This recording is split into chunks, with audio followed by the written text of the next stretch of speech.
ice, plank, and position options. Now you have completed the foundations and the basics for ICE core training.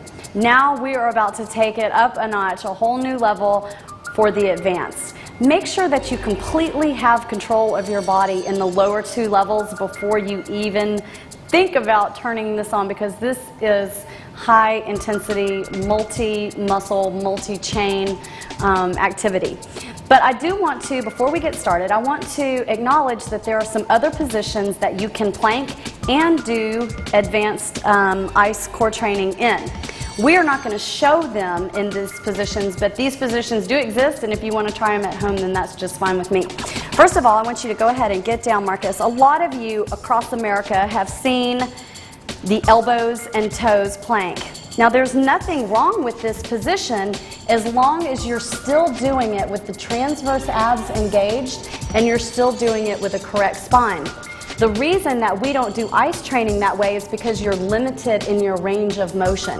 So we are going to actually do it on the hands and toes. Another thing that I've seen that is okay, but I just want to make you aware of what you're doing, is to use an unstable surface. If you're going to do ICE training on an unstable surface, you want it to be something that rolls unidirectionally. In other words, not a Bosu ball, not a round ball, because those things actually shift the emphasis up into the shoulders and the hips. And what we're trying to focus on is the core.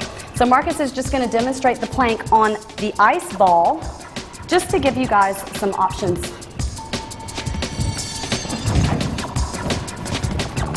So how does that change for you, Marcus, holding it on the ball? There's a lot more pressure on the lower abdominal and excuse me, the core. And it's a lot more harder to think about, actually. Go ahead and pull it up.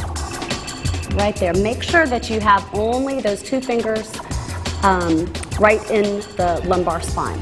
Okay, go ahead and drop on off the ball. And we are going to show them how we are going to do it for advanced ICE core. In fact, this is your first exercise. Always, before you get started doing suspended prone ICE core training, you want to start in the plank position. So let's just go ahead and hold the plank on the hands and toes. You should remember this from the basic program, but you want to start your program always with the plank, just to remind all of these muscles to come back on. So just take a few deep breaths, and as you do it, nice tight squeeze. Good. Now, in the advanced level, the movement is so complex that we're not going to be doing fast twitch. If you guys can do it out there, then knock yourselves out. But the fitness level that Marcus and I are at, we're just going to keep everything at a medium speed. And if you want to speed that up or slow it down, it's completely up to you. Good, Marcus, you got those transverse abs back on? Yep, absolutely. Okay, great. And we are ready to go with the first exercise.